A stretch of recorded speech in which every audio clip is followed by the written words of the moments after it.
Hi, welcome to this part of my review featuring Tian Shang, Lone Wolf Fists. If you haven't seen the other parts of my review, featuring this super-powered martial arts post-apocalypse role-playing game, please check out the playlist in the description below. This time we are going to talk about the power chart. This concerns the power skill. The skills in this role-playing game are handled somewhat differently when compared to other role-playing games.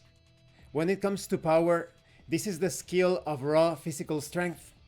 When characters use their muscles to lift, break, shove, or otherwise leverage their sinew-studded frame, this is the skill they use. You use power when you are lifting and throwing heavy objects, improvising heavy weapons, shoving, pulling, dragging, or otherwise moving weighty loads. Depending on your power rank, you can accomplish different things. For example, at rank 1, you are a capable mortal.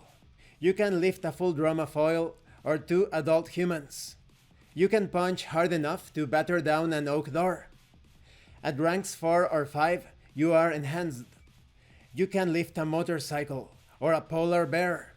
You can punch hard enough to put holes in concrete. At ranks 8 and 9, you are titanic. You can twist steel like taffy. You can punch hard enough to warp an I-beam and start a building collapsing. At ranks 12 and 13, you are a demigod.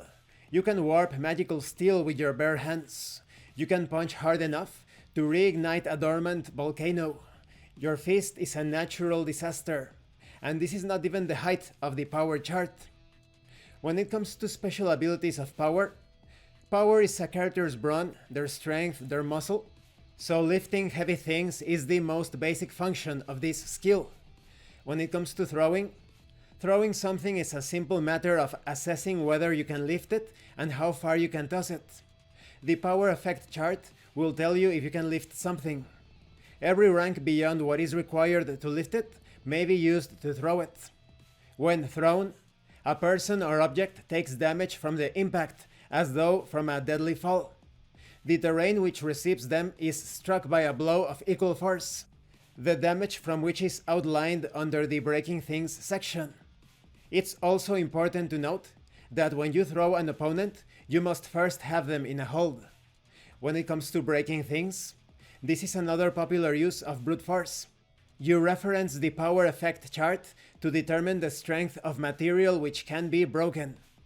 And depending on your rank, you are going to be dealing a specific amount of damage. Aside from that, you can also choose to shape an object instead of just destroying it. Maybe you want to create some sort of makeshift contraption or tool by bending a few metal bars. That is possible in this role-playing game.